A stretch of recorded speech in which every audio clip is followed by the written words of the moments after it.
Welcome into another episode of the Mac Observer Show. I am your host, Ken Ray, joined today by Rob Black. Rob is a financial analyst. He appears regularly on Cron 4 in the San Francisco Bay Area. He is the host of Rob Black and Your Money, which may be on your radio station or a radio station near you, but is definitely available as a podcast. Look for it wherever you do get podcasts. He's got a newsletter at robblack.com. He writes the occasional book. He is a shareholder in Apple. He owns shares, which is an important thing for us to go ahead and say right up front, because that's what we're talking about today. Kind of I don't want to say philosophical, because that sounds like we should get our smoking jackets and pipes, but kind of not a here's Apple stock price today, here's what happens tomorrow, more of a, 30,000 feet look maybe. Anyway, Rob Black, thank you very much for being on the show today. I appreciate it. Such a nice intro. Thank you, Ken. Well, you pay the big... Never mind. You're not paying me. I'm kidding. All right. I want to talk about, let's go back to the very beginning where you and I met, actually. We're not going to go back to the beginning of Apple, but when you and I met, which I want to say was late 2004, early 2005, I would say that Apple had three big things going for it. It had a rabid fan base, it had Steve Jobs as CEO, and it had iPod. I don't think we were thinking that, Apple is going to fail at that point, although you'd occasionally still get Rob Enderle or the occasional, circling the drain article that you would get. Flash forward however many years it's been now, too many to really consider. When you and I met, BlackBerry was never going to go away as a consumer sort of force, and then it did. Nokia was never going to go away as a consumer force, and then it did. It feels to me like Apple is in a place, nothing will never go away. Apple's going to go away at some point, I think, but it's in a place of dominance that neither of those companies were at the time. Agree or disagree? Yeah, well, let's keep in mind, we go back to the late 90s, and Apple had to take an investment from Microsoft to put Word onto Macs and take the cash in the process to stay alive and not go bankrupt. So it was pretty close there back then in the 1990s and early 2000s. Do I think Apple will ever lose relevance? No, because they keep doing things, and we're going to get into this, like the Vision Pro, which helps fight off relevance or irrelevance, or fight off companies that could get into their market turf and turn things around. Like, for instance, Mark Zuckerberg at Facebook, when it used to be called Facebook, he bought WhatsApp. Just tiny amount of money, but he got access to 1 billion plus users. And he tried to buy Snap because he saw young kids using Snap. Sometimes what Apple will do is they'll invest in things that they don't have to, just to make sure that they don't get usurped and become irrelevant. I don't see a scenario at this point in time where they become irrelevant. I do see things that can go wrong, but not irrelevant. Well, I kind of want to get, Take your time. Well, no, I guess that would be the next question to ask. You say you see things that can go wrong, like as an Apple, either as an Apple investor or just generally speaking as an investment, like what scares you about Apple or what scares you around it? A lot of things. First and foremost, in the short term, from a stock perspective, the valuation, it's substantially richer than it was when we were talking about the 5G. You and I have been around for the 2G, the 3G was big. I was supposed to introduce mapping technologies, the 4G, the 5G. And now here we are on the precipice of artificial intelligence, and it's got a fatter valuation moving into a big upgrade cycle. The valuation's scary on the short term.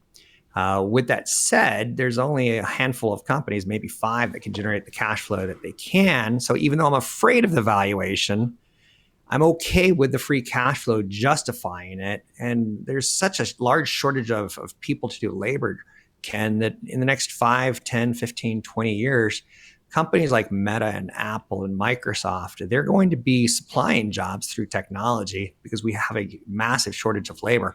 So again, some of the things that I see, how about Kamala Harris? If she gets in as president, she seems to be in the Democratic vein of let's go after big tech companies like Google. If Google gets taken down by the Department of Justice and they're not allowed to make a relationship with Apple to be the search engine of dominance, that hurts Apple more than it hurts Google, because Apple's not spending any money to be the search engine of dominance. and they're getting billions and billions of dollars. Plus, they're getting a cut of every search, which is pretty easy. It's like having your cake and eating it too. What else can happen? China could invade Taiwan. The blueprint is there with Putin invading the Ukraine and the world not really stopping it. China has said, we own Taiwan, and Taiwan's pretty defensible, and most of their computers and their semiconductor equipment are underground. So it's maybe not as big of a fear as it should be, but I've got a friend who works at NVIDIA who the whole company is petrified of that happening. And that would seriously disrupt what Apple's trying to pull off.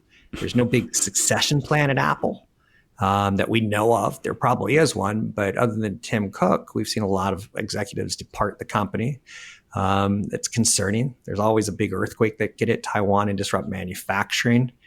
So there's things that scare me, but real world relevancy, not so much. I've got a phone. My wife has a phone. My 2 kids have a phone. We're on the services plan. We've been on the services plan since $5 a month. Now it's $30+ a month, and I don't see that going away. It's so damn convenient, so to speak, that we're kind of locked in. I've got no idea, because there were like 3 things that I wanted to jump in on there. First of all, well, no, it's fine. I mean, the thing about Harris, I'm kind of curious if she does end up getting into office, how that plays out, because while you're right, Lina Khan has kind of, I think, scared people as far as going after tech. Harris is from California, which is where Apple's from, which is where Google's from. I'm kind of curious how that would go, but we'll either find out in a few months or we won't. So there's not a huge point in going on to that. As far as China entering taking over. Let's hit that for one more second, because Google is under investigation. And ultimately, these investigations take 2 to 3 years when you include appeals. And by 2 to 3 years, search may not be relevant if artificial intelligence has taken over. Yeah. So one of the things our government does is they move really slow, and companies like Microsoft, by the time they got convicted of being antitrust with a browser versus Netscape, wasn't even important anymore. So if it drags out, maybe it's less of a risk, but short term, it's a lot of headline risk, so to speak. Sure. And then the other thing, I do the same thing that you just did when people talk about if China invades Taiwan, what does that do for Apple? Well, and the rest of the planet. It's kind of funny when we get into that kind of mindset, which I know is why you're here. So I'm not faulting you for doing that. Every now and then I'll be writing up a story and it's like, and if China did this, what would it mean for Apple's stock price? Oh, and global stability. Yeah, global stability is a big one. Well, obviously, all the semiconductor equipment is basically in Taiwan, and we could be one typhoon or one tsunami or one invasion away from having a big question of who's going to make the phones. I've read things that say, Taiwan's got fail safes that if China comes in, that they're going to blow up all their equipment or they're going to render it useless. And that serves nobody. We're very delicate with supply chain. We saw that over COVID. And we've seen a couple tsunamis take things offline with electricity in Taiwan before. So it could happen. And again, China said, that's our territory. And the blueprint's there. And I think if Trump gets into office, there's probably a greater chance of China going after Taiwan. But again, like we've always said, Ken, if ifs and buts were candy and that's what a party would have. You ask me what scares me? Yeah. Not much. It's kind of some far out possibilities. Yeah. All right, so let's go the other way. What could Apple do that scares you then? Like, is there a thing if they came in tomorrow and said, well, I can't even think of what it would be. Like, can you think of a thing that if Tim Cook came out tomorrow and said this, you'd be like, I'm not necessarily hitting sell, but I'm making sure I know where that button is? Well, there's a couple things. And again, we're talking stock price because that's what I do for a living. I don't think they're going to become irrelevant. Maybe if they got a little too cocky, something bad could happen. In streaming, they can go after a company like an HBO Max or a Hulu or a Peacock, not a Hulu, but a Peacock or a Paramount Plus, spend too much money. And then, Netflix just ultimately is still the winner, followed by Disney, and Apple would come in third. So bad acquisition could happen. Probably heard recently, and this has been a story for 5 years, that Qualcomm makes some of the best modems in the world. And Apple is saying, we can do semiconductors. We've proven that. We've kicked out of all of our processes and all of our big machines. So let's do the same thing to Qualcomm, who makes the modem semiconductors. that are the best in the world. And they work in China, and they work in mountains, and they work in plains, and they work underwater. We know where Qualcomm modems work. We don't know where the Apple modem is going to work or where it's going to fail. And maybe a little antenna gate. You remember that many years ago? When the iPhones. Maybe there's a hiccup and they have to say, we can't do modems and we have to go back. But during that period of 3 to 6 to 12 months, my family goes, you know what? We need modems. So we're going to go use that other phone. What are those called? Google Pixels? Like, I don't even know what they're called, Ken. Yeah. Yeah. It's an interesting, it feels like though we've come up to that and run away from it. I mean, for Apple to go into it without knowing that they can do it would be a bit surprising to me, because I want to say there were a couple of years ago, weren't there, where Qualcomm said, yeah, in 2 years, we're going to not lose all this business. Yep. They didn't say it was Apple's business, but they did sort of ratchet down expectations. And then all of a sudden they were like, oh, never mind. Because at the same time, Apple came out and said, well, of course, Apple didn't say it, but people were saying, yeah, Apple is saying never mind for now on its own modems anyway. So you're talking about, all right, so no, Apple, we're getting into hats or anything like that. There's no crazy thing that they could do. Like, if they do something crazy, I don't know, start a streaming service or put out a headset for $3,500, none of that scares you at all. No, in fact, it's staying where the eyeballs are relevant. And if there's one area that could disrupt the phone, it is the headset. And the Meta Quest, it's a good product, but even Facebook, or Meta as they're now called it, they're backing away from it. And they said they're going to license the technology to Japanese vendors who can make it, and Chinese vendors who can make it cheaper than they could. So I like that. And again, that's kind of jumping ahead a little bit, but Apple has to stay relevant. And one of the ways that they can stay relevant is through wearables. Their watches, their AirPods, and now their Vision Pro headset is kind of staying where the ball is going. The phone's getting old. The phone feels clunky in my hand when I go running. The AirPods feel right. I wish they had more functionality. The watch, every night I'm checking my sleep. Every night I'm checking, my beats per minute. So the watch is becoming more important to me than say the phone. But the headset, it's going to get there, Ken. This is only year one, and the phone wasn't even relevant. It wasn't even important until it got GPS, and that's when we got things like Lyft and Uber and Maps and Waze. We found out ways to use the phone other than making phone calls and keeping our music on it. We got into that GPS and then the streaming on top of it. So we need the killer app for the headset. It's only 1 year old. It's not even that. Obviously, where there's going to be two versions of it, the Pro, which is Apple's big thing right now to sell high-end equipment. Then there'll be a standard, and that should probably come out in a year, maybe a little longer. Still the unified software that works on the Vision Pro, the AirPods, the phone. The software is really the driver for developing that killer app. And I think they're still positioned well there. I don't see competitors. Meta's hardware is just a mess, all things considered. And Google, they don't seem to have the luxury cachet that Apple does as far as being able to sell their products at the high end and appeal to consumers who want to look cool as well as be cool. Yeah, the thing that I try to remember, or I try to encourage people to remember, because I know there are people who say, there's even somebody I know who's fairly well-versed in everything that's going on in tech, who's kind of looking right now at the Apple Vision Pro as a failure. And the thing that I think about is it took them, if memory serves, it took them 78 days to sell the first 1 million iPhones. It took Apple close to, what is that? So that's 2.5 months to sell 1 million iPhones. And we all had cell phones at that point. We didn't all have smartphones. We didn't have anything. Smartphones were really small compared to the number of phones, but we all had cell phones. And so we all got that idea. And still it took them 2.5 months to sell 1 million of them. You're not starting from zero because, as you say, Meta is now called Meta because of the whole, trip into virtual reality, augmented reality, mixed reality. But you're pretty much starting from zero. And so Apple is coming out with this $3,500 thing. And people say, well, I can still walk in and buy one. Well, sure, because nobody quite understands what it is. And then you're talking about the highest end device at all. So just so we're clear, because I've heard you say it, but it was a question I had. There's no part of you that thinks that the Apple Vision Pro is a failure at this point.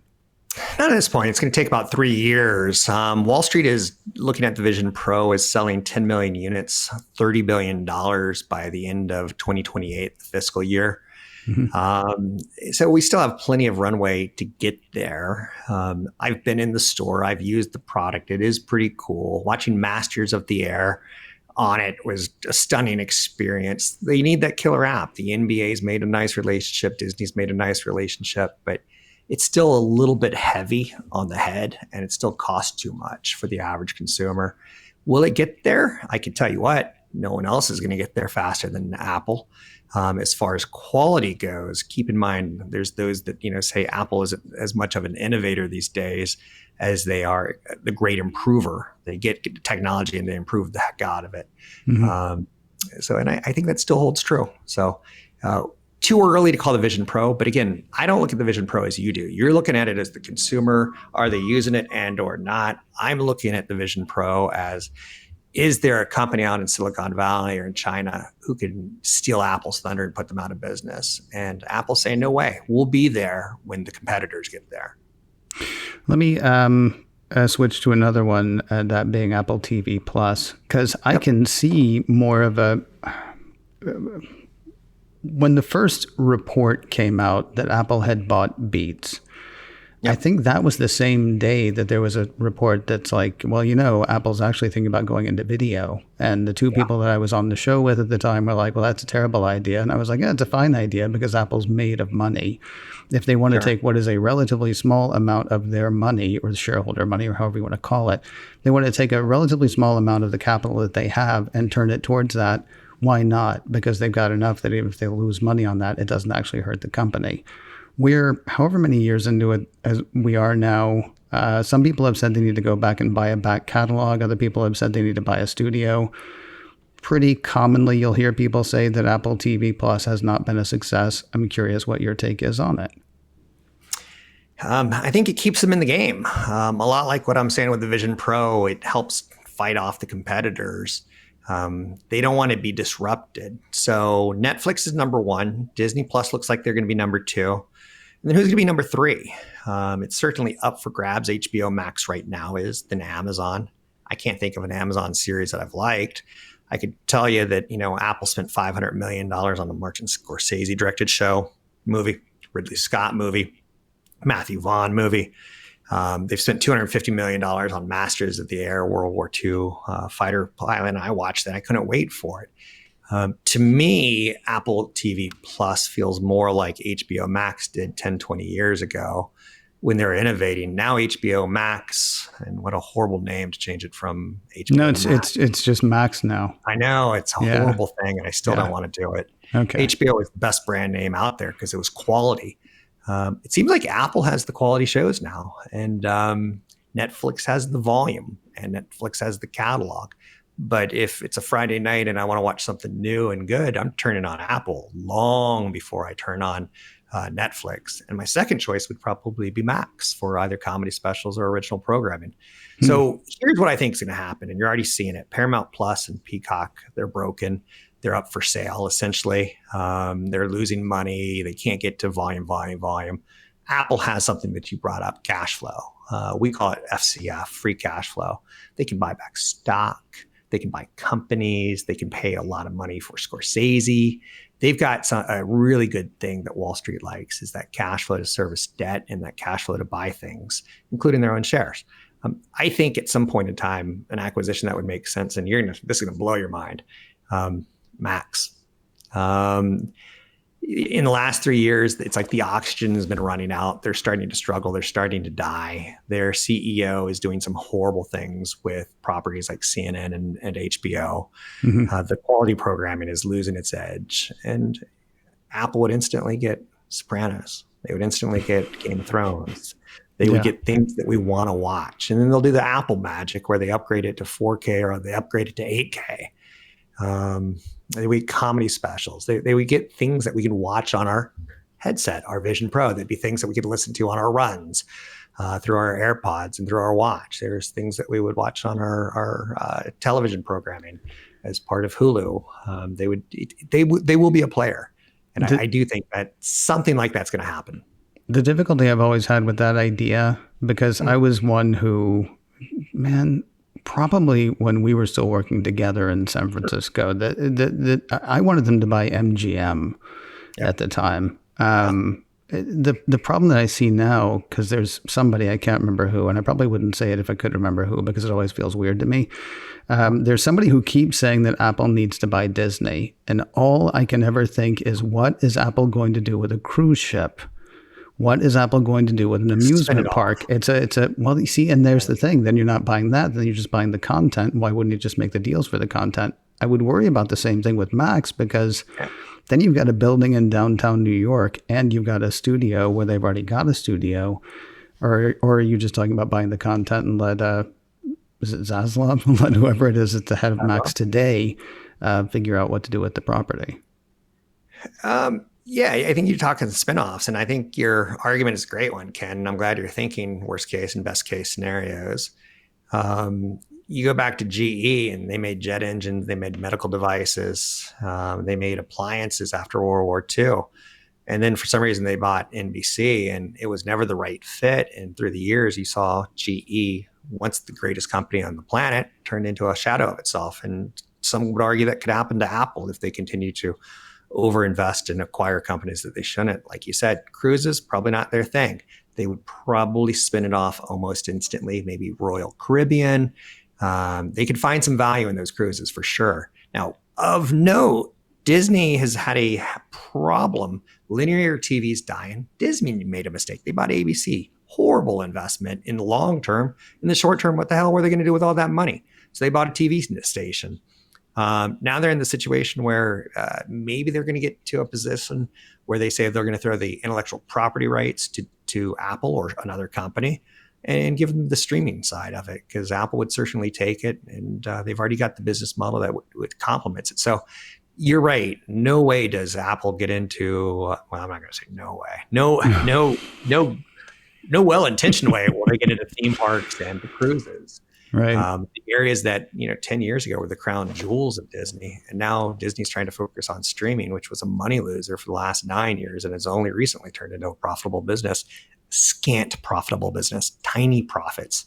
Disney would be wise to spin that one off. There's so much about just the part of me that grew up loving Disney. There's so much about everything that you're saying that it makes me sad. So maybe it won't happen while we're watching. TV, Disney Plus, Disney for Disney Kids on cable. It used to be a number 1, number 5 type of cable station. And now they're number 40 because kids are watching YouTube, kids are watching Instagram. They're getting their media elsewhere, and it's a dying asset for Disney. So I think they'd be wise to jettison it. Now, again, if they can get someone like Apple and co-brand something, or even have a situation where they do get the TV shows pushing the theme parks, because that's what it's really all about for them. It's cross promotion. But the Disney Channel is a figment of what it used to be. It's just tiny. It's not even important. Yeah. I feel like this is a conversation that you and I could have over a coffee sometime, because I would just love to talk about the different things that would be fun to do with that. But we're talking about Apple today, so let's swing back that way. Speaking of, I don't want to say mistakes, I don't want to say flubs, I'll just say Apple Car. There are some people who say that, they spent 10 years on that.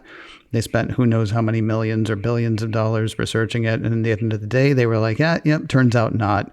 We're walking away. First of all, Wall Street's kind of forgotten about that already. And second, well, that's a question. I'm sorry. Wall Street's kind of forgotten about that already. And also, do you view that 10 years as a waste, or is there stuff going on that maybe you and I don't know, or that other people don't know, but that Apple took a lot of that learning and moved on with it? I think most Wall Street analysts that I talk to feel like it's a bullet that they dodged, because you're thinking of an Apple car and you're probably putting it right next to a Tesla in your head. Tesla right now is getting decimated by Chinese EVs that are selling for 1/4, 25% of what a Tesla is. China subsidizes their EV market. They're dumping their EVs in Europe. They want to dump their EVs in the United States, but there's going to be tariff wars against that. With that said, they dodged a bullet. Now, here's an interesting thing, very similar to streaming. They can now pick up Peacock or Paramount for 30% what they would have paid 3 to 5 years ago. What if Rivian comes on the market? What if Rivian needs a strategic partner?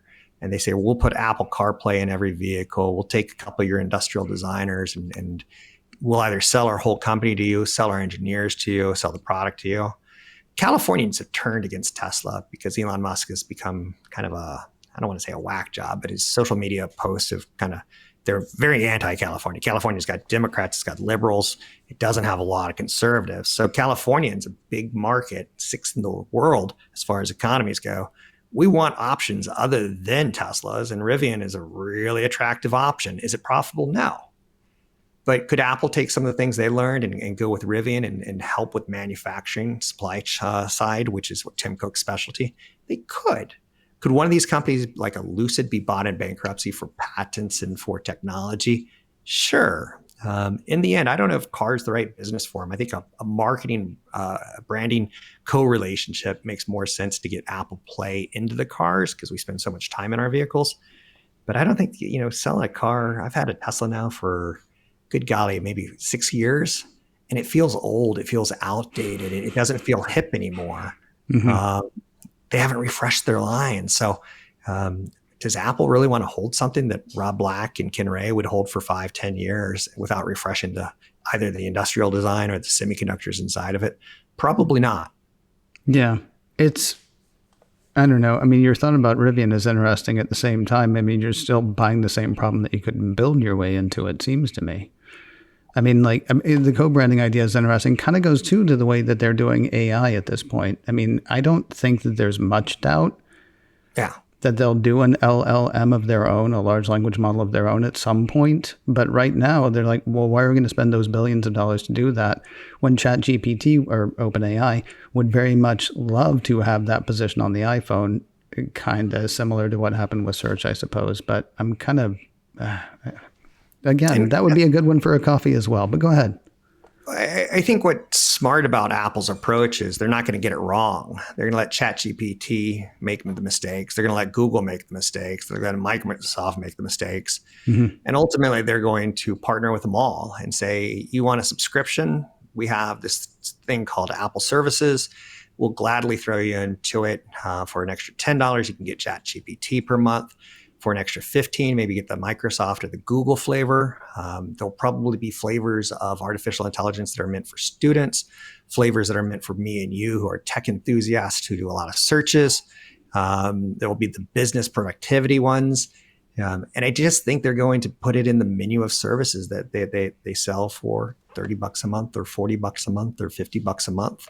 It's all tied towards the subscription on the services, the fastest growing, most profitable part of Apple. And again, they don't actually have to make anything. They could just use other people's products and learn and then come out with their own when they're ready to improve on it.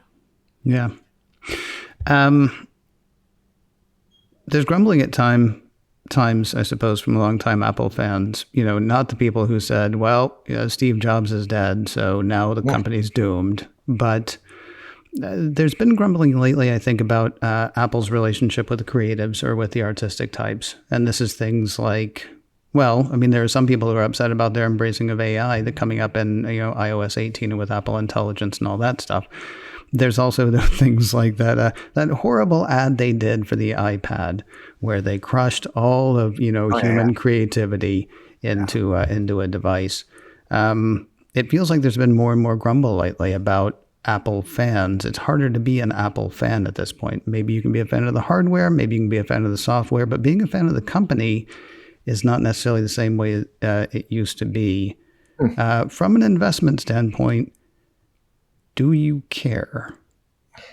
Sure. I think Apple still has the best development community. They support their development community with the unified software that works across all their devices and their products, of which, let me just, again, throw down, they're numerous. Mm-hmm. From Macs to iPads to watches, everything works well together. When I put my AirPods in, ding, they work. Magically with the watch, magically with the Vision Pro. So as a developer, that's very attractive. They don't have to develop for multiple platforms or multiple products. They can develop on one. And it's in Apple's best interest to continue to come out with new hardware that they can sell at a premium. And the developers love the new hardware because they get to develop on the best platform and things work. ultimately pretty well with the unified software. So I don't think there's an alternative. When it comes to, other areas like you and I use a PC and I still use Adobe Audition. I hate it. Switching over to Apple tools for editing podcast changed my life. Much easier, much smoother, much faster. And again, it's the developers, and there's just no other alternative. It's the Tina situation. If you want high end as a developer, and if you want to get paid and get access to 1.5 billion plus devices, continually growing, I think Apple's a good place to be. Now, again, there's that 30% bugaboo in the room.